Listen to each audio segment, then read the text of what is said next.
നമസ്കാരം. Election mega ഷോയിലേക്ക് സ്വാഗതം. അവിടെ എങ്ങനെ ജയിക്കും, ഓരോ മണ്ഡലത്തിലും എന്തെന്ത് വിഷയങ്ങൾ, ഏതൊക്കെ വിധത്തിലാകും വിജയപരാജയങ്ങളെ നിർണ്ണയിക്കുക എന്നത് ചർച്ച ചെയ്യുകയാണ് നമ്മൾ. സംസ്ഥാനത്തെ 20 മണ്ഡലങ്ങളിൽ 9 പോരാട്ട വേദികൾ നമ്മൾ കഴിഞ്ഞയാഴ്ച പരിശോധിച്ചിരുന്നു. ബാക്കി 11 മണ്ഡലങ്ങളാണ് ഇന്ന് നമുക്ക് മുന്നിലുള്ളത്. കഴിഞ്ഞയാഴ്ചയിൽ നിന്ന് വ്യത്യസ്തമായി ഇന്നിപ്പോൾ ഇടതുമുന്നണി സ്ഥാനാർത്ഥികളെ മുഴുവൻ പ്രഖ്യാപിച്ചിട്ടുമുണ്ട്. ഓരോ സ്ഥാനാർത്ഥികളുടെയും സാധ്യതകളും സവിശേഷതകളും കൂടെ സ്വാഭാവികമായും അതുകൊണ്ട് ചർച്ചകളുടെ ഭാഗമായി വരും. ഇപ്പോൾ മുതൽ 1 മണിവരെ 3 മണിക്കൂർ ഈ 11 മണ്ഡലങ്ങൾ നമ്മൾ പരിശോധിക്കും. സ്വാഗതം.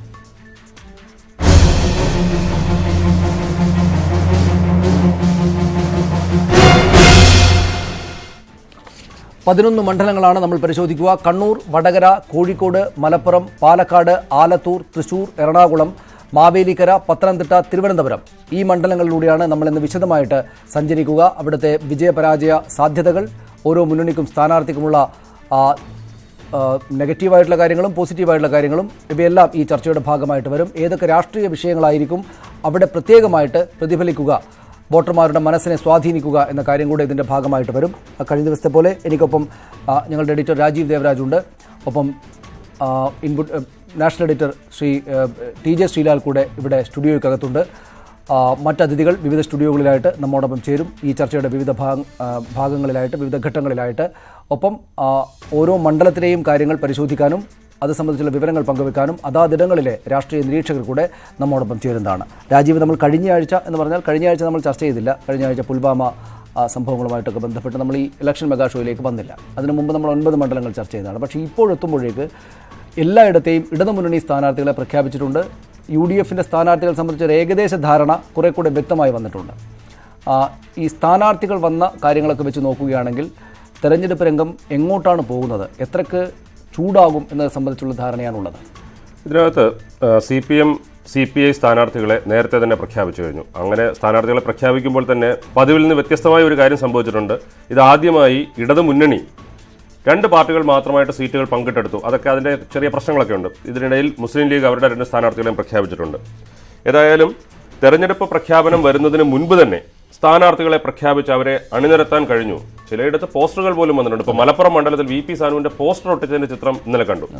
അങ്ങനെ ഒരു മുന്നേറ്റം അവർക്ക് കാര്യങ്ങൾ പെട്ടെന്ന് ഓർഗനൈസ് ചെയ്യാനും ഒക്കെ കഴിഞ്ഞിട്ടുണ്ട്. പക്ഷെ അതൊക്കെ അന്തിമ ഫലത്തിൽ അതേപോലെ പ്രതിഫലിക്കണം എന്നൊന്നും യാതൊരു നിർബന്ധവുമില്ല. ഏതായാലും സ്ഥാനാർത്ഥി പ്രഖ്യാപനവുമായിട്ട് ഇടതുമുന്നണി സ്ഥാനാർത്ഥികൾ മുന്നോട്ട് പോയിട്ടുണ്ട്.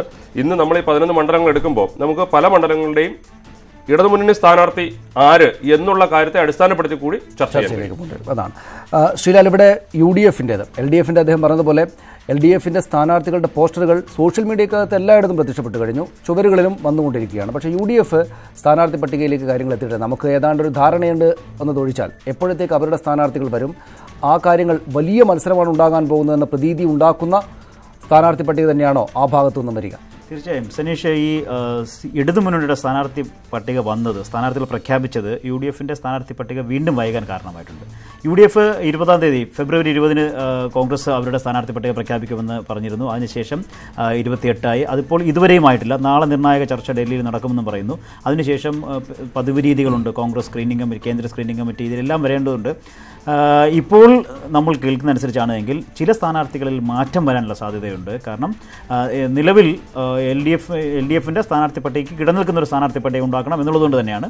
പക്ഷേ സിറ്റിംഗ് MPമാരുടെ കാര്യത്തിൽ പോലും ഒരു പക്ഷേ മാറ്റങ്ങൾ ഉണ്ടാകാനുള്ള സാധ്യതകളുണ്ട്. പ്രത്യേകിച്ച് എറണാകുളത്ത് മാറ്റം വരാൻ സാധ്യതയുണ്ടെന്ന് പറയുന്നു. അതുപോലെ തന്നെ MLAമാരെ ഇറക്കേണ്ടതുണ്ട്. ഇങ്ങനെയൊക്കെയുള്ള ചില സാഹചര്യങ്ങൾ കാരണമാണ് ഇപ്പോൾ ഇത് നീണ്ടുപോകുന്നത്. അതായത് വലിയ നേതാക്കളെയാണ് സ്ഥാനാർത്ഥികളായിട്ട് അവർ ഉദ്ദേശിക്കുന്നത്, അല്ലേ? പക്ഷേ നമ്മൾ ഉദ്ദേശിക്കുന്ന വലിയ നേതാക്കൾ, അതായത് ഉമ്മൻചാണ്ടിയെ പോലുള്ള നേതാക്കൾ വീണ്ടും ഈ തെരഞ്ഞെടുപ്പ് രംഗത്ത് ഉണ്ടാകില്ല എന്ന് തന്നെയാണ് ഇപ്പോൾ ലഭിക്കുന്ന സൂചന. ഉമ്മൻചാണ്ടിയോ ശ്രീലാൽ, അതുപോലെ സനീഷ്, ഇതിനകത്ത് ചില പേരുകൾ വന്നത്, ഇപ്പോൾ K മുരളീധരൻ വയനാട് മത്സരിക്കുന്നതായിട്ടുള്ള പേര് വന്നു. ഇത്തരത്തിലുള്ള പേരുകൾ അത്തരത്തിലുള്ള പേരുകൾ വന്നു. പക്ഷേ അത് മനസ്സിലാക്കുന്ന ഒരു കാര്യം, K മുരളീധരൻ വയനാട് മത്സരിച്ചു കഴിഞ്ഞാൽ അദ്ദേഹത്തിന് തീർച്ചയായും നല്ലൊരു വിജയസാധ്യത ഉണ്ട്. അദ്ദേഹം NCP സ്ഥാനാർത്ഥിയായി 1 ലക്ഷം വോട്ട് പിടിച്ച മണ്ഡലമാണ്. പക്ഷേ വട്ടിയൂർക്കാവിൽ തിരിച്ചു അവിടെ ആ മണ്ഡലം കോൺഗ്രസിന് നിലനിർത്താൻ കഴിയുമോ എന്നുള്ള കാര്യത്തിൽ വലിയൊരു റിസ്ക് ഉണ്ട്. മാത്രമല്ല BJP വളരെ ശക്തമായി 2ാം സ്ഥാനത്ത് വന്ന മണ്ഡലമാണത്. ഇത്തരത്തിലുള്ള റിസ്കുകൾ ഒഴിവാക്കണം എന്നുള്ള ഒരു കാര്യം കോൺഗ്രസിന്റെ നേതൃതലത്തിൽ ഉണ്ടായിട്ടുണ്ട് എന്നാണ് മനസ്സിലാവുന്നത്. പതിവ് രീതി തന്നെയാണ് രാജീവ്. ഒരാൾ കേടുമ്പോൾ വലിച്ചിടുന്ന ആ ഞണ്ടിന്റെ പരിപാടി അത് ഒരിക്കലും കോൺഗ്രസ് അവസാനിക്കുകയില്ല. കെ മുരളീധരനെ കുറിച്ച് മത്സരിക്കുമോ എന്ന് ചോദിച്ചപ്പോൾ ഒരു മുതിർന്ന നേതാവ് പറഞ്ഞത് ഒരിക്കലും ഉണ്ടാകില്ലെന്ന്. അദ്ദേഹത്തിന് ആദ്യ പ്രതികരണം തന്നെ ഒരിക്കലും ഉണ്ടാകില്ല എന്നുള്ളതായിരുന്നു. അതുകൊണ്ട് കോൺഗ്രസ് അവിടെ എളുപ്പത്തിൽ കാര്യങ്ങൾ മുന്നോട്ട് പോകുന്നതല്ല. നമുക്ക് ഓരോ മണ്ഡലങ്ങളിലായിട്ട് വിശദമായിട്ട് വരാം. എന്ന് മാത്രമല്ല, കുമ്മനം രാജശേഖരൻ തിരുവനന്തപുരത്തേക്ക് വന്ന സാഹചര്യമുണ്ട്. തിരുവനന്തപുരം മണ്ഡലം നമ്മൾ ഏറ്റവും ഒടുവിലാണ് വിശദമായി പരിശോധിക്കുക. ഇതിൽ വളരെ പ്രധാനപ്പെട്ട ഈ 11 മണ്ഡലങ്ങളിൽ വളരെ പ്രധാനപ്പെട്ട രാഷ്ട്രീയ പോരാട്ടം നടക്കുന്ന ചില മണ്ഡലങ്ങളിൽ കുറച്ച് കൂടുതൽ സമയമെടുത്തായിരിക്കും നമ്മൾ ചർച്ചകളിലേക്കും വിശകലനങ്ങളിലേക്കും പോവുക. നമുക്ക് ആദ്യം പോകേണ്ടത് അതുപോലെ വളരെ പ്രധാനപ്പെട്ട ഒരു മണ്ഡലത്തിലാണ് നമ്മൾ തുടങ്ങുന്നത്. കണ്ണൂർ ലോക്സഭാ മണ്ഡലമാണ് നമ്മൾ ആദ്യം പരിശോധിക്കുന്നത്. കണ്ണൂർ ലോക്സഭാ മണ്ഡലത്തിൽ അതിൻ്റെ പൊതുവായിട്ടുള്ള ചിത്രം കണ്ടതിന് ശേഷം നമുക്ക് മറ്റ് വിശദാംശങ്ങളിലേക്ക് പോകാം.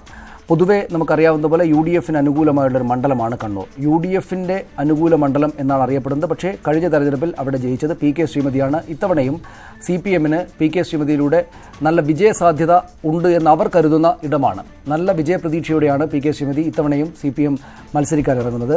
മുഖ്യമന്ത്രിയുടെ മണ്ഡലം ഉൾപ്പെടുന്ന ലോക്സഭാ മണ്ഡലമാണ് ഇത് എന്നതും അതിൻ്റെ ഒരു സവിശേഷതയാണ്. കണ്ണൂർ എന്നത് രാജ്യത്തെമ്പാടും തന്നെയും CPM ഒരു പ്രധാനപ്പെട്ട കേന്ദ്രം എന്ന നിലക്കാണ് അറിയപ്പെടുന്നത്. പക്ഷേ UDF അനുകൂല മണ്ഡലമാണ്. പക്ഷേ PK ശ്രീമതി അവിടെ വിജയിച്ച MP-യുമാണ്. ഇതാണ് അതിൻ്റെ ഒരു പൊതുചിത്രം. നമുക്കെല്ലാവർക്കും അറിയാവുന്നതുപോലെ നമുക്ക് 2014-ലെയും 2016-ലെയും ഫലങ്ങളെ ഒന്ന് വളരെ പെട്ടെന്ന് കണ്ടുപോകാം. 2014 ലോക്സഭാ തെരഞ്ഞെടുപ്പിൽ PK ശ്രീമതി 4,27,622 വോട്ടുകൾ നേടി.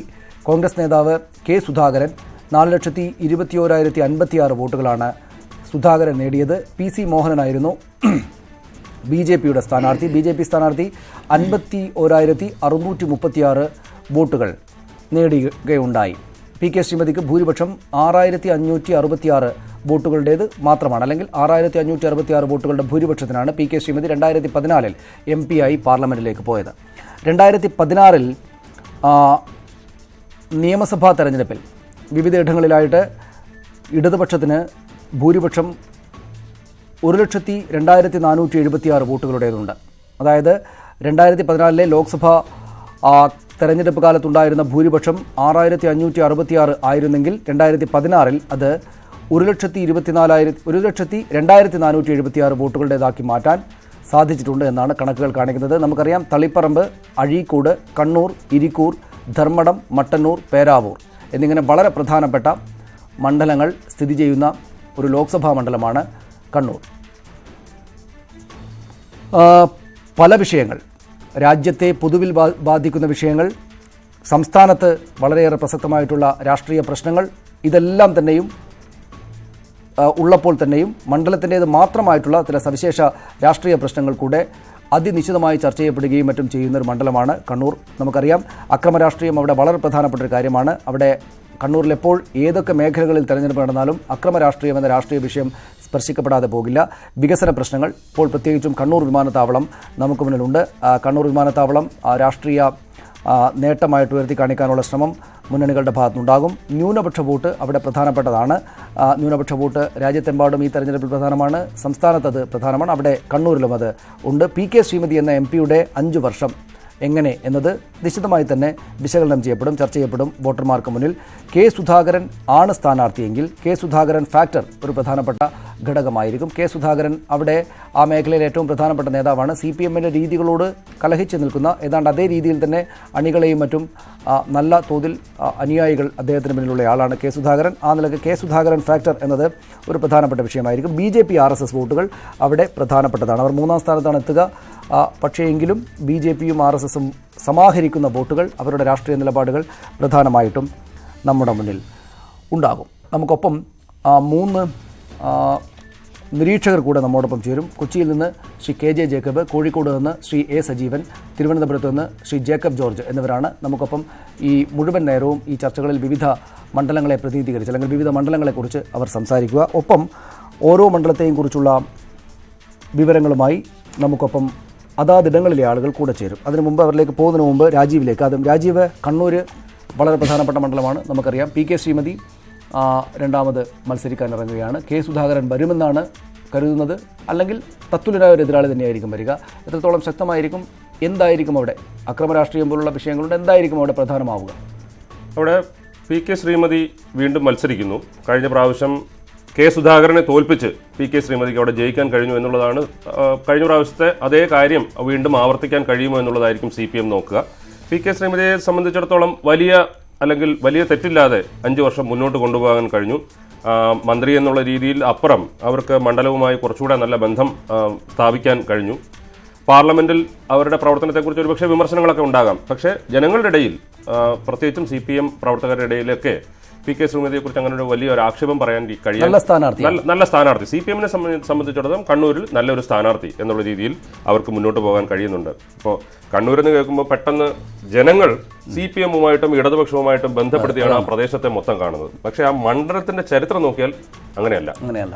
ഏതാണ്ട് 14 തെരഞ്ഞെടുപ്പുകൾ ഇതിനകം കഴിഞ്ഞപ്പോൾ 9 പ്രാവശ്യവും അത് കോൺഗ്രസിനൊപ്പമോ അല്ലെങ്കിൽ ഒരു പ്രാവശ്യം 77-ൽ CK ചന്ദ്രപ്പൻ കോൺഗ്രസും കമ്മ്യൂണിസ്റ്റ് പാർട്ടിയും CPI-യും തമ്മിൽ മത്സരിക്കുമ്പോൾ അത് അങ്ങോട്ടും പോയി. അങ്ങനെ 9 പ്രാവശ്യം അത് കോൺഗ്രസിനൊപ്പം CPM വിരുദ്ധമായിട്ടുള്ള ഒരു ജനവിധിയാണ് കണ്ണൂരിൽ ഉണ്ടായിട്ടുള്ളത്. അത് ആദ്യം AKG ജയിച്ചിട്ടുണ്ട്, ശരിയാണ്. SK പൊറ്റക്കാട് ജയിച്ചിട്ടുണ്ട്, ശരിയാണ്. പിന്നീട് ഇങ്ങോട്ട് വരുമ്പോഴത്തേക്ക് 84-ന് ശേഷം തുടർച്ചയായിട്ട് 5 പ്രാവശ്യം മുല്ലപ്പള്ളി രാമചന്ദ്രൻ തുടർച്ചയായി 5 പ്രാവശ്യം ജയിച്ച മണ്ഡലം. പിന്നീട് അബ്ദുള്ളക്കുട്ടിയിലൂടെ ആ മണ്ഡലം തിരിച്ചു പിടിക്കുന്നു. പിന്നീടാണ് ഇപ്പോൾ സുധാകരന് ശേഷം പി കെ ശ്രീമതിയിലൂടെ തിരിച്ചു പിടിച്ചു. CPM-നെ സംബന്ധിച്ചിടത്തോളം കണ്ണൂർ ഒരു അഭിമാന പോരാട്ടം തന്നെ ആയിരിക്കും. അതിനു വേണ്ടിയിട്ടുള്ള ഒരു ഒരുക്കം CPM-ന്റെ ഭാഗത്ത് നിന്ന് തീർച്ചയായിട്ടും ഉണ്ടാകും. അത് ആരെ കൊണ്ട് തടുക്കും? നമ്മൾ കെ സുധാകരൻ ഫാക്ടറിനെ കുറിച്ച് പറയുന്നു. കെ സുധാകരൻ നേരിട്ട് മത്സരിക്കുമോ? ഇനി നേരിട്ട് മത്സരിച്ചില്ല എങ്കിൽ പോലും സുധാകരനാണ് അവിടെ കാര്യങ്ങൾ തീരുമാനിക്കുക. സുധാകരൻ ഫാക്ടറിനെ നമുക്ക് ഒഴിച്ചു വെച്ചുകൊണ്ട് കോൺഗ്രസിന്റെ ഒരു ജയസാധ്യതയെക്കുറിച്ചോ തെരഞ്ഞെടുപ്പിനെ കുറിച്ചോ ഒന്നും കണ്ണൂരിൽ പറയാൻ കഴിയും. ഇന്നലെ കണ്ണൂരിൽ പോയപ്പോൾ ശ്രീലാൽ അവിടെ UDF സ്ഥാനാർത്ഥിയുടെ പേര് സതീശൻ പാച്ചേനി ആയേക്കാം എന്ന വാർത്ത കൂടെ ആ പ്രദേശത്തൊക്കെ വ്യാപിച്ചിട്ടുണ്ട്. അതായത് സുധാകരൻ അല്ലെങ്കിൽ സതീശൻ പാച്ചേനി വരും, നല്ല മത്സരമായിരിക്കുമെന്ന്. അവിടെ സ്ഥാനാർത്ഥി സംബന്ധിച്ച് എന്ത് ചർച്ചയായിരിക്കും നടക്കുക? സുധാകരൻ തന്നെ ഒടുവിൽ വരുന്ന സാഹചര്യമാണോ ഉണ്ടാവുക? സുധാകരന്റെ പേരാണ് ഇപ്പോൾ ഇവിടെ നിന്നും പോയിട്ടുള്ള കരട് പട്ടികയിൽ ഉള്ളത്. അവിടെ മറ്റൊരു പേരുകളും ആ പട്ടികയില്ല. അതിനുള്ള കാരണം സുധാകരനൊപ്പം ഒരു പേര് എഴുതിയാൽ തന്നെ പ്രശ്നമാണ്. അത് സുധാകരൻ തീരുമാനിക്കണം. സുധാകരൻ മത്സരിക്കുന്നില്ലെങ്കിൽ പിന്നെ സുധാകരൻ തീരുമാനിക്കും. മറ്റൊരു പേര് ഈ കോൺഗ്രസിന്റെ ഒരാൾക്ക് എഴുതി ചേർക്കാൻ സാധ്യമല്ല. അവിടെ സുധാകരൻ തന്നെ എഴുതണം. ഞാൻ സുധാകരനോട് കഴിഞ്ഞ ദിവസം അദ്ദേഹത്തോട് അടുത്തുനിന്ന് കാക്കൂടെ സംസാരിക്കുമ്പോൾ കെ സുധാകരന് മത്സരിക്കാൻ ഒരു വിമുഖതയുണ്ട് എന്ന് തന്നെയാണ് പറഞ്ഞു കേട്ടത്, അല്ലെങ്കിൽ സൂചന ലഭിച്ചത്. സംസ്ഥാന രാഷ്ട്രീയത്തിലേക്ക് വരാൻ അദ്ദേഹത്തിന് താല്പര്യമുണ്ട്. ഇനിയിപ്പോൾ ഡൽഹിയിലേക്ക് പോയി എന്ത് ചെയ്യാനെന്നൊരു ചോദ്യമുണ്ട്. അതുകൊണ്ട് തന്നെ സംസ്ഥാന രാഷ്ട്രീയത്തിലേക്ക് വരണമെങ്കിൽ ഇപ്പോൾ മത്സരിക്കാതെ മാറി നിൽക്കണം, അടുത്ത നിയമസഭാ തെരഞ്ഞെടുപ്പ് വരുമ്പോൾ മത്സരിക്കാം, അങ്ങനെ ഒരു ആലോചന അദ്ദേഹത്തിന് മനസ്സിലുണ്ട്. CPM വൃത്തങ്ങളെന്ന് കേട്ടൊരു കഥ, മുല്ലപ്പള്ളി രാമചന്ദ്രൻ വരുമോ വടകരയിൽ എന്ന് നോക്കട്ടെ. വടകരയിൽ മുല്ലപ്പള്ളി രാമചന്ദ്രൻ വരികയാണെങ്കിൽ KPC അധ്യക്ഷന്റെ സ്ഥാനം ഒഴിയുകയാണ്. അങ്ങനെയെങ്കിൽ അപ്പോൾ തീരുമാനിക്കാമെന്നാണ് അദ്ദേഹത്തിന്റെ മനസ്സിൽ. എന്തായാലും മുല്ലപ്പള്ളി രാമചന്ദ്രൻ മത്സരിക്കാനില്ല എന്നുള്ള കാര്യം വ്യക്തമാക്കിയിട്ടുണ്ട്. മുല്ലപ്പള്ളി രാമചന്ദ്രൻ മത്സരിക്കില്ല. KPC പ്രസിഡന്റ് സ്ഥാനം കിട്ടില്ല. KPC പ്രസിഡന്റ് സ്ഥാനത്തേക്ക് എന്തായാലും ഇല്ല. അപ്പോൾ പിന്നെ അത് കഴിഞ്ഞാൽ പിന്നെ അടുത്ത് ഭരണം പിടിച്ച് എന്താകാം എന്നുള്ളതായിരിക്കാം ഒരു പക്ഷേ ആലോചിക്കുന്നത്. എന്തായാലും അദ്ദേഹത്തിന് സംസ്ഥാന രാഷ്ട്രീയത്തിലേക്ക് വരണം എന്നുള്ളത് തന്നെയാണ് അത് മനസ്സിലുള്ളത്. നേരത്തെ MP ആയിരുന്നപ്പോൾ അവസാന കാലഘട്ടത്തിൽ അങ്ങനെ ഒരു ആലോചന ഉണ്ടായിരുന്നു എന്നുള്ളത് പലപ്പോഴും പറഞ്ഞിട്ടുമുണ്ട്. മത്സരിച്ചത് എന്തായാലും കെ സുധാകരൻ തീരുമാനിക്കും ആരാകണം അവിടെ സ്ഥാനാർത്ഥി കാര്യത്തിൽ, അതിന് സംശയമില്ല. അതോടൊപ്പം തന്നെ ഇപ്പോൾ നേരത്തെ രാജീവ് പറഞ്ഞതുപോലെ പി കെ ശ്രീമതി പാർലമെന്റിൽ വലിയ ഒരു വിജയം അല്ല പരാജയം എന്ന് വേണമെങ്കിൽ ഒരു പക്ഷേ ആ അറ്റം വരെയും പോകാമെന്നുള്ളതാണ്. കാരണം പാർലമെന്റിലെ പ്രകടനം വളരെ മോശമായിരുന്നു. പക്ഷേ അവിടെ മണ്ഡലത്തിൽ നല്ല പ്രകടനം തന്നെയായിരുന്നു. അത് തന്നെയാണ് ഇപ്പോൾ ഈ ഒരു ആലോചനയ്ക്ക് ഒരു പക്ഷേ സുധാകരൻ മത്സരിക്കേണ്ടതില്ല എന്ന് ആലോചിക്കണമെങ്കിൽ അതും ഒരു ഘടകമാകാനുള്ള സാധ്യതയുണ്ട്. ഇവിടെ ഏറ്റവും പ്രധാനം ഇതൊന്നുമല്ല BJP എന്ത് നിലപാട് സ്വീകരിക്കും എന്നുള്ളതുകൂടിയാണ്. കാരണം കഴിഞ്ഞ തെരഞ്ഞെടുപ്പിന് ശേഷം BJP രാജ്യത്താകെ കണ്ണൂരിനെ കേന്ദ്രീകരിച്ചുകൊണ്ടുള്ള വലിയ പ്രചാരണം നടത്തിയിരുന്നു. കണ്ണൂരിലെ അക്രമ രാഷ്ട്രീയം, കണ്ണൂരിൽ BJP പ്രവർത്തകരെ കൊല്ലുന്നു എന്നുള്ള ഒരു നിലപാടെടുത്തുകൊണ്ട് കണ്ണൂരിനെ സംബന്ധിച്ച്, കണ്ണൂരിലെ അക്രമ രാഷ്ട്രീയങ്ങളെ സംബന്ധിച്ച് ബുക്ക്ലെറ്റ് ഉണ്ടാക്കി രാജ്യത്തിൻ്റെ മുഴുവൻ പഞ്ചായത്തുകളിലും BJP വിതരണം ചെയ്തിരുന്നു. അങ്ങനെ ഒരു വലിയ ഒരു ദേശീയ വിഷയമാക്കി കണ്ണൂരിനെ BJP ഉയർത്തിയിരുന്നു. അങ്ങനെ ഉയർത്തിയ BJP ഇത്തവണ കണ്ണൂരിൽ എന്ത് നിലപാട് സ്വീകരിക്കും? കഴിഞ്ഞ തവണ ലഭിച്ച 50,000 വോട്ട് കൊണ്ട് BJP തൃപ്തിപ്പെടുമോ, അതോ അതിനേക്കാൾ വലിയ വോട്ട് ലഭിക്കുന്നതിനുള്ള ആലോചനകൾ? പക്ഷേ അത് ഇതുവരെയുള്ള BJPയുടെ ആലോചനയിൽ അതൊന്നും കാണുന്നില്ല. അങ്ങനെയെങ്കിൽ ആ BJP വോട്ട് എന്ത് ചെയ്യും തുടങ്ങിയ ചോദ്യങ്ങൾ ഈ തെരഞ്ഞെടുപ്പ് വലിയ പ്രധാനമാണ്. ഞാൻ തിരിച്ചു വരാം. ശ്രീ A. സജീവൻ കോഴിക്കോട് നിന്ന് നമ്മോടൊപ്പം ചേരുന്നുണ്ട്. ശ്രീ സജീവൻ, കണ്ണൂരിൽ പി കെ ശ്രീമതിയിലൂടെ വിജയം ആവർത്തിക്കുക എന്ന പ്രതീക്ഷയാണുള്ളത്. അക്കാര്യത്തിൽ നല്ല ആത്മവിശ്വാസമാണ് ആ മേഖലകളിൽ ഇപ്പോൾ പാർട്ടി പ്രകടിപ്പിച്ചുകൊണ്ടിരിക്കുന്നത്. അതിന് എത്രത്തോളം സാധ്യതയുണ്ട്? ഈ പറയുന്ന സ്ഥാനാർത്ഥിയായിട്ട് സുധാകരൻ വരികയാണെങ്കിൽ അദ്ദേഹം മണ്ഡലത്തെ തിരിച്ചുപിടിക്കുക എന്നതുണ്ടാകുമോ?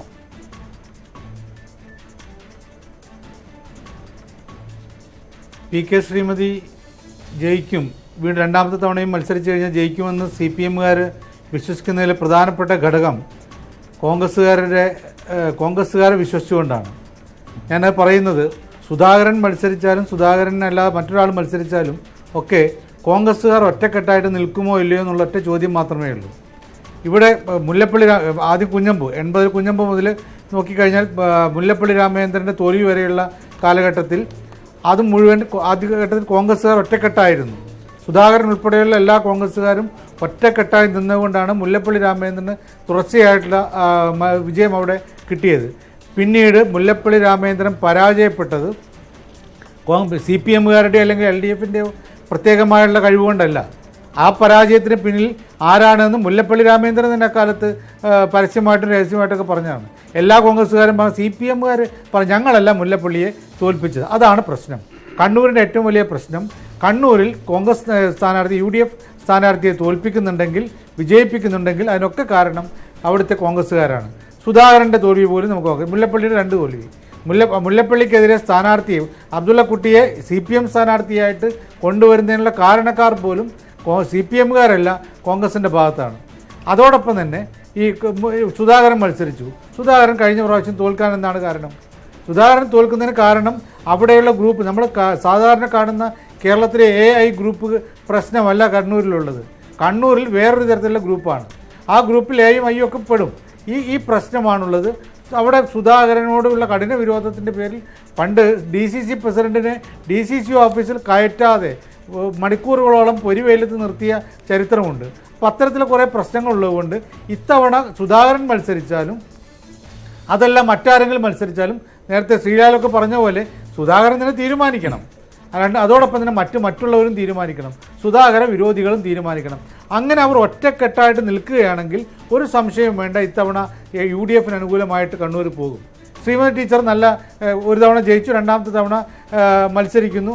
അവർ മത്സരിക്കുന്ന സമയത്ത് അവർ വലിയ ഗംഭീരമായ സ്ഥാനാർത്ഥിയൊന്നും CPM-കാരോ അല്ലെങ്കിൽ LDF-കാരോ അവകാശപ്പെടില്ല. കാരണം അവർ കുഴപ്പമില്ല, പാർട്ടിക്കാർക്ക് നെഗറ്റീവായിട്ട് കാര്യമായിട്ടൊന്നും പറയാനില്ലെങ്കിൽ പോലും അവരുടെ പാർലമെൻറ്റിലെ പ്രകടനങ്ങൾ വളരെ മോശമായിരുന്നു എന്നുള്ള കാര്യത്തിൽ നമുക്കറിയാം. പക്ഷേ പാർട്ടിക്കാർക്ക് ദോഷം പറയാനില്ല എന്നേ ഉള്ളൂ. അതിനപ്പുറത്തേക്കുള്ള രീതിയിൽ അവർ ഒരു വലിയ ഗംഭീര സ്ഥാനാർത്ഥിയാണ്, അവരോട് ഏറ്റുമുട്ടാൻ ആരുണ്ട് എന്ന രീതിയിൽ പറയാനുള്ളൊരു സ്ഥാനാർത്ഥിയല്ല. അതുകൊണ്ട് അവിടെയുള്ള തീരുമാനം വരുന്നത് ആരും മത്സരിക്കും എന്നതിനേക്കാൾ കോൺഗ്രസ്സുകാർ ഒറ്റക്കെട്ടായിട്ട് ഈ മത്സരത്തെ നേരിടുമോ എന്നുള്ള ഒറ്റ കാര്യമാണ്. അവിടുത്തെ വിജയം സംബന്ധിച്ച് ഏറ്റവും പ്രധാനപ്പെട്ട ഫാക്ടർ കോൺഗ്രസ് ആണ്. കോൺഗ്രസ്സുകാരുടെ മനസ്സിലിരിപ്പ് എന്തായിരിക്കും എന്നാണ് താങ്കൾ പറഞ്ഞതിനർത്ഥം. ശരി, ഞാൻ തിരിച്ചു വരാം താങ്കളിലേക്ക്. ഇപ്പോൾ ശ്രീ NP ചേക്കുട്ടി നമ്മോടൊപ്പം സംസാരിക്കാനുണ്ട്. ശ്രീ NP ചേക്കുട്ടി, അത് തന്നെയാണ് കണ്ണൂരിൻ്റെ സിറ്റിംഗ് MP എന്നത് PK ശ്രീമതി എന്ന വ്യക്തി ഫലത്തെ നിർണ്ണയിക്കുന്ന ഒരു പ്രധാനപ്പെട്ട ഘടകമാകുമോ? ശ്രീമതി ടീച്ചറുടെ പ്രകടനം അവർക്ക് എത്രത്തോളം ഗുണം ചെയ്യും? തീർച്ചയായും ശ്രീമതി ടീച്ചറിൻ്റെ പെർഫോമൻസ്, പിന്നെ അവർ നേരത്തെ ആരോഗ്യ വകുപ്പിൻ്റെ ചുമതലയുണ്ടായിരുന്ന സമയത്തും അതിനുശേഷം ലോകസഭയിലേക്ക് പോയ സമയത്ത് തന്നെ ശ്രീമതി ടീച്ചറുടെ പെർഫോമൻസിനെ കുറിച്ച് മെച്ചപ്പെട്ട ഒരു അസസ്മെൻ്റ് ആണ് പൊതുവിൽ ഉണ്ടായിരിക്കുന്നത് എൻ്റെ ഒരു തോന്നൽ. അതിനുശേഷം ശ്രീമതി ടീച്ചർക്ക് ശേഷം പിന്നെ ആരോഗ്യരംഗത്ത് വന്ന ശൈലജ, KK ശൈലജ, അവരും ഇപ്പം നമ്മുടെ ഈ കോഴിക്കോട്ട് ഇപ്പം നിപ്പയൊക്കെ ഉണ്ടായപ്പോൾ അവരുടെ അത്തരം കാര്യങ്ങളിലൊക്കെ തന്നെ മുന്നിൽ നിന്ന് നയിക്കുന്ന ഒരു സമീപനം അവർ കാണിച്ചിട്ടുണ്ട്. അപ്പോൾ സ്വാഭാവികമായിട്ടും അതിൻ്റെ സ്ത്രീകളെന്ന നിലയിൽ അവർ കാണിച്ചിരിക്കുന്ന പൊതുരംഗത്തുണ്ടായിരിക്കുന്ന ഈ ഊർജ്ജസ്വലമായിട്ടുള്ള പ്രവർത്തനമുണ്ടല്ലോ, അത് ജനങ്ങൾക്ക് വലിയ എന്താ പറയുക സന്തോഷം നൽകുന്ന ഒരു കാര്യമാണ്. അപ്പോൾ അത് മാത്രമല്ല, ആളുകളുടെ പെരുമാറ്റത്തിലും കുറേ കൂടി ഔദ്യോഗികത്തിൻ്റെ അംശം കുറഞ്ഞ ചില നേതാക്കളായിട്ടാണ് ഇവരെ കാണാൻ കഴിയുക. അപ്പോൾ സ്വാഭാവികമായിട്ടും അത്തരം നേട്ടങ്ങൾ, അത്തരം ഗുണങ്ങൾ, അതിൻ്റെയൊക്കെ ബെനിഫിറ്റ് ശ്രീമതി ടീച്ചർക്ക് കിട്ടിക്കൂടായികയില്ല. സോ ആരാണ് അവരെ മത്സരരംഗത്ത് അവരോട് മത്സരിക്കുന്നത് എന്നുള്ളതാണ് അത്തരം കാര്യങ്ങൾ കൂടെ പ്രധാനമായിരിക്കും. ഞാൻ തിരിച്ചു വരാം താങ്കളിലേക്ക്. ശ്രീ KJ ജേക്കബ് കൂടെ കൊച്ചിയിൽ നിന്ന് ഇപ്പോൾ നമ്മോടൊപ്പം തുടരുന്നുണ്ട്. ശ്രീ KJ ജേക്കബ്, ഞാൻ താങ്കളെ ഈ മധ്യ കേരളത്തിലെ മണ്ഡലങ്ങൾ സംബന്ധിച്ചുള്ള വിശകലനങ്ങൾക്കാണ് കൂടുതലും ഉദ്ദേശിച്ചിരുന്നത്. പക്ഷേ താങ്കളുടെ നാട് ഈ പറയുന്ന കണ്ണൂരാണല്ലോ. അവിടെ അത് സംബന്ധിച്ച് എന്താണ്? കണ്ണൂരിലെ തെരഞ്ഞെടുപ്പ് PK ശ്രീമതിക്ക് അനുകൂലമായി വരുമോ? ഒപ്പം ഈ അക്രമ രാഷ്ട്രീയം എന്ന സംഗതി എല്ലാ കാലത്തും രാജ്യത്തെമ്പാടും ഒരുപക്ഷെ ലോകത്തിൻ്റെ പല ഭാഗങ്ങളിലും അക്രമ രാഷ്ട്രീയം, രാഷ്ട്രീയ കൊലപാതകങ്ങൾ എന്ന പേരിൽ ആ നാടിന് നല്ല പേരുണ്ട്, അതുകൊണ്ട് നല്ല ചീത്ത പേരുണ്ട്. അതുകൊണ്ട് അക്രമ രാഷ്ട്രീയം എന്ന രാഷ്ട്രീയ വിഷയം തെരഞ്ഞെടുപ്പിനെ സ്വാധീനിക്കുന്ന ഒന്നായിട്ട് ഇപ്പോഴെങ്കിലും മാറുമെന്ന് വിചാരിക്കുന്നുണ്ടോ?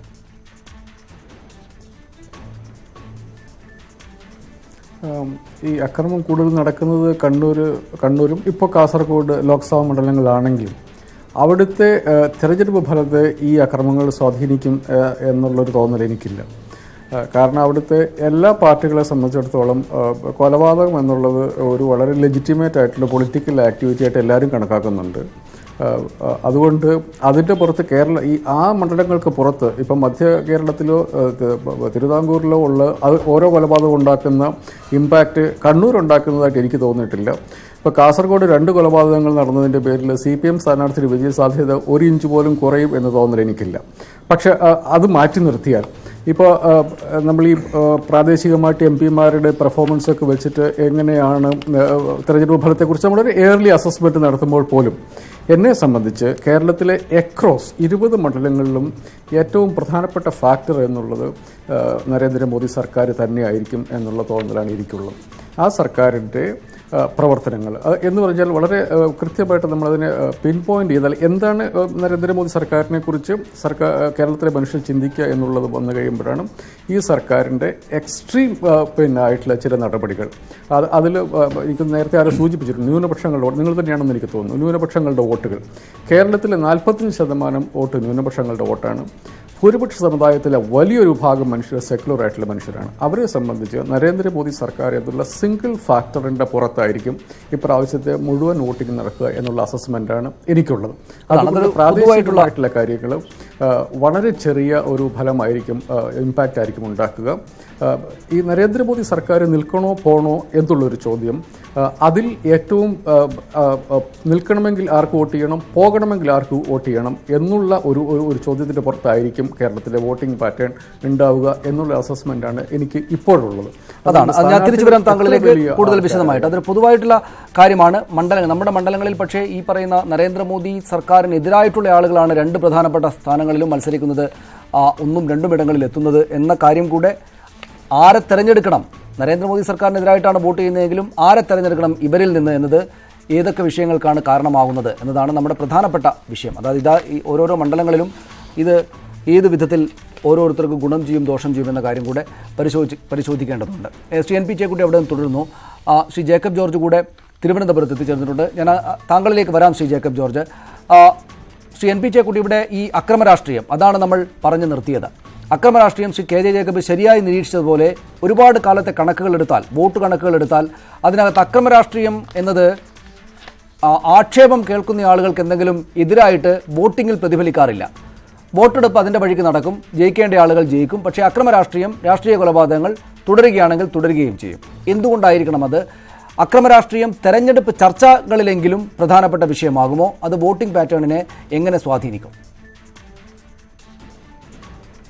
അല്ല, അതിൽ കണ്ണൂരിലൊരു പ്രശ്നം എന്ന് വെച്ചാൽ കോഴിക്കോട് ജില്ലയിൽ ഈ TP ചന്ദ്രശേഖരൻ വധ അടക്കമുള്ള സംഗതികളിൽ നിന്ന് വളരെ വ്യത്യസ്തമായിട്ടുള്ള ഒരു ചരിത്രമാണ് കണ്ണൂരിൻ്റെത്.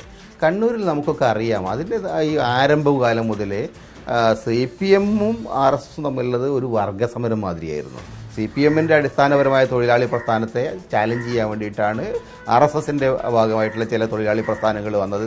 വീട് രംഗത്താണ് ഈ ആക്രമണങ്ങൾ വന്നത്. അപ്പോൾ സ്വാഭാവികമായിട്ടും കണ്ണൂരിലെ ഈ രക്തരൂഷിതമായ പാരമ്പര്യത്തിന് അതിൻ്റേതായിട്ടുള്ളൊരു കാരണങ്ങളുണ്ട്. അത് ജയരാജന് മുമ്പുള്ളതാണ്. യഥാർത്ഥത്തിൽ ഈ ജയരാജൻ സെക്രട്ടറിയൊക്കെ എത്രയോ വർഷങ്ങൾക്ക് മുമ്പ്, പതിറ്റാണ്ടുകൾക്ക് മുമ്പ് തുടങ്ങിയ ഒരു പാരമ്പര്യമാണത്. സ്വാഭാവികമായിട്ടും അതിൻ്റെ മുഴുവൻ ഉത്തരവാദിയെ ജയരാജനാണ് പറയാൻ കഴിയില്ല. അതൊരു ചരിത്രപരമായിട്ടുണ്ടായ ഒരു സംഗതിയാണ്. അത് ഒഴിവാക്കാനുള്ള ശ്രമങ്ങൾ അവർ നടത്തുന്നതിൽ ജയരാജൻ വലിയ പങ്ക് വഹിച്ചിട്ടുണ്ട്. കണ്ണൂർ ജില്ലയ്ക്കകത്ത് യഥാർത്ഥത്തിൽ പ്രശ്നമുണ്ടായ സമയത്ത് ഏറ്റവും സമീപകാലത്തുണ്ടായപ്പോൾ ജയരാജനടക്കമുള്ള ആളുകൾ RSSകാരുടെ വീട്ടിൽ പോയിട്ട് പ്രശ്നപരിഹാരത്തിന് ശ്രമിക്കട്ടെ. അത്തരം കാര്യങ്ങളിലൊക്കെ തന്നെ CPM-ൻ്റെ ഭാഗത്ത് കണ്ണൂർ ജില്ലയിൽ പരമാവധി സമാധാനം കൊണ്ടുവരാൻ അവർ ശ്രമിച്ചിട്ടുണ്ട്. അപ്പോൾ അതുകൊണ്ട് മാത്രമല്ല, രണ്ടാമത്തെ കാര്യം, കണ്ണൂരെ സ്ഥാനാർത്ഥി PK ശ്രീമതി അവർ ഇത്തരം വിഷയങ്ങളിലൊന്നും ഒരു തരത്തിലുള്ള അവരുടെ കയ്യിൽ ചോര പുരണ്ടിട്ടുള്ള ഒരാളല്ല. അപ്പോൾ അതുകൊണ്ട് കണ്ണൂരിൻ്റെ പാരമ്പര്യത്തിൽ 2 കൂട്ടർക്കും കുറ്റം പറയാനുണ്ട്, കുറ്റം ഏൽക്കാനുണ്ട്. കോൺഗ്രസ്സുകാർക്കും അവരുടേതായിട്ടുള്ള ചില തെറ്റുകൾ അവർക്ക് പറ്റിയിട്ടുണ്ട്. സമീപകാലത്ത് ഈ കക്ഷികളൊക്കെ പരമാവധി അക്രമത്തിൽ മാറി നിൽക്കുന്നുണ്ടെങ്കിൽ പോലും അപ്പോൾ എവിടെയുള്ള മിക്കവാറും പാർട്ടികൾക്കോ തന്നെ CPM-ന് മാത്രമല്ല ഇതിൽ ഉത്തരവാദിത്തമുള്ളത്. അതുകൊണ്ട് ആ ഒരു വിഷയം കണ്ണൂരിനെ സംബന്ധിച്ചിടത്തോളം നിർണായകമായിട്ട് വരുമെന്ന് ഞാൻ കാണുന്നില്ല. പക്ഷേ കോഴിക്കോട്ടെ ഒരു വളരെ പ്രധാനപ്പെട്ട പൊതുപ്രവർത്തകൻ ഒരു കാര്യമില്ലാതെ വീട്ടിലേക്ക് പോകുമ്പോൾ വെട്ടി അങ്ങ് വീഴ്ത്തുകയാണ്.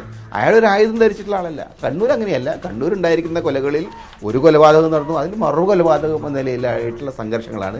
അതല്ലാതെ ഈ പ്രൊവോക്കേഷൻ വളരെ എന്താ പറയുക പ്ലാനിങ്ങോട് കൂടി ഉണ്ടായിരിക്കുന്നത് സമീപകാലത്തുണ്ടായ കൊലപാതകം യങ്സ്റ്റേഴ്സിനെതിരെ. അതാണ് താങ്കൾ പറയുന്ന കാര്യം വ്യക്തമാണ്. അവിടെ ഏതായാലും തെരഞ്ഞെടുപ്പ് കാര്യങ്ങളെ സ്വാധീനിക്കാവുന്ന ഒരു രാഷ്ട്രീയ വിഷയമായിട്ട് തെരഞ്ഞെടുപ്പ് ചർച്ചകളിൽ വളരെ പ്രധാനപ്പെട്ട വിഷയമായി നിൽക്കുമെങ്കിലും വോട്ടിങ്ങിനെ സ്വാധീനിക്കുന്ന ചർച്ചകളിൽ കുറ്റം പറയപ്പെടുന്ന പക്ഷത്തിന് എതിരായിട്ട് മാത്രം വോട്ട് വന്ന് വീഴുന്നൊരു കാര്യം എന്തായാലും കണ്ണൂരിൽ ആ പ്രദേശത്ത് ഏതായാലും ഉണ്ടായിട്ടില്ല.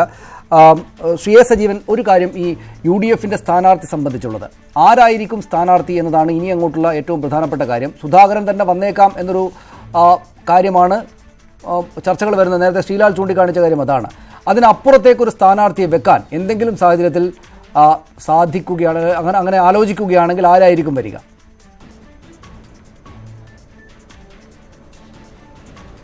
സതീശൻ പാച്ചേനി ഉണ്ടല്ലോ. സതീശൻ പാച്ചേനി അവിടെ കണ്ണൂരിൽ എടുത്തു പറയാവുന്ന ഒരു സ്ഥാനാർത്ഥിയാണ്. അദ്ദേഹത്തിന് നമുക്കറിയാം, അദ്ദേഹം എപ്പോഴും പരാജയപ്പെട്ട അനുഭവങ്ങളുണ്ടെങ്കിൽ പോലും, പക്ഷെ അദ്ദേഹം പരാജയപ്പെടുമ്പോൾ ആ പരാജയത്തിൻ്റെ തോത് ഭൂരിപക്ഷം വളരെ കുറച്ചിട്ട് ശക്തന്മാരോട് പോലും VSനോട് പോലും മത്സരിച്ചിട്ട് പരാജയത്തിന് തോത് കുറയ്ക്കാൻ അദ്ദേഹത്തിന് പറ്റിയിട്ടുണ്ട്. അപ്പോൾ സതീശൻ പാച്ചേനി കുറേ കൂടി നല്ല സ്ഥാനാർത്ഥിയാണ്. സുധാകരൻ മോശമായിട്ട് എല്ലാം പറയും, സുധാകരൻ നല്ല സ്ഥാനാർത്ഥിയാണ്. പക്ഷേ കണ്ണൂരിനകത്തുള്ള ഈ പ്രശ്നങ്ങൾ പരിഹരിച്ചു കഴിഞ്ഞാൽ ഇവർ ആര് മത്സരിച്ച് കഴിഞ്ഞാലും പ്രശ്നമില്ലാത്തതാണ്. കാരണം കണ്ണൂർ താങ്കൾ തന്നെ നേരത്തെ പറഞ്ഞതുപോലെ അതൊരു UDF മണ്ഡലമാണ്. പിന്നീട് അവിടെ അതിനെ സ്വാധീനിക്കാവുന്ന ഘടകങ്ങൾ എന്ന് പറയുന്ന ഈ ചർച്ച ചെയ്ത് കഴിഞ്ഞ കാര്യങ്ങളാണ്. ഈ അക്രമ രാഷ്ട്രീയം, മറ്റു കാര്യങ്ങളൊക്കെ. അതൊരാളൊരു ലിസ്റ്റ് എടുത്തു കഴിഞ്ഞാൽ അതിനേക്കാൾ നീണ്ട ലിസ്റ്റ് എടുക്കാൻ മറ്റേ ആളുകൾക്ക് കഴിയും.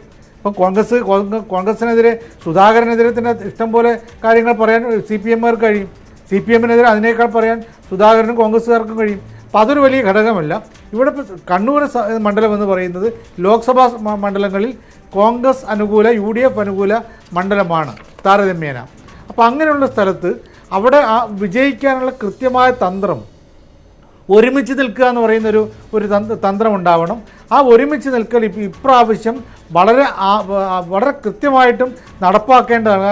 അനിവാര്യമായിട്ടും ഒരു സീറ്റ് കിട്ടേണ്ടതാണ് എന്നുള്ള ബോധ്യം കോൺഗ്രസ്സുകാർക്കുണ്ടെങ്കിൽ അവർ കുറേ കൂടി സാധ്യതയുണ്ട്. അതുകൊണ്ട് സുധാകരനായാലും സതീശൻ പാച്ചേനി ആയാലും അവിടെ ഒരേപോലെയാണ്. സ്ഥാനാർത്ഥികൾ ആരും എന്നുള്ളതല്ല, അവിടെ എങ്ങനെ വിജയിപ്പിക്കുന്നു, അവരെങ്ങനെ കൂട്ടായി നിന്ന് വിജയിപ്പിക്കുന്നു എന്നുള്ളതാണ് ഏറ്റവും വലിയ പ്രശ്നം. അതാണ് കോൺഗ്രസിനകത്തെ കൂട്ടായ്മ എത്രത്തോളം ഉണ്ടാകും എന്നതായിരിക്കും അവിടുത്തെ പ്രധാനപ്പെട്ട ഡിസിഷൻ മേക്ക് ചെയ്യുന്ന സംഗതി. എന്താണ് അവിടുത്തെ ഏറ്റവും പ്രധാനപ്പെട്ട കാര്യം? ഞാൻ തിരിച്ചു വരാം, അതിഥികളിലേക്കെല്ലാം തിരിച്ചു വരാം. നമ്മൾ കണ്ണൂർ മണ്ഡലം ഏതാണ്ട് പൂർത്തിയാക്കി.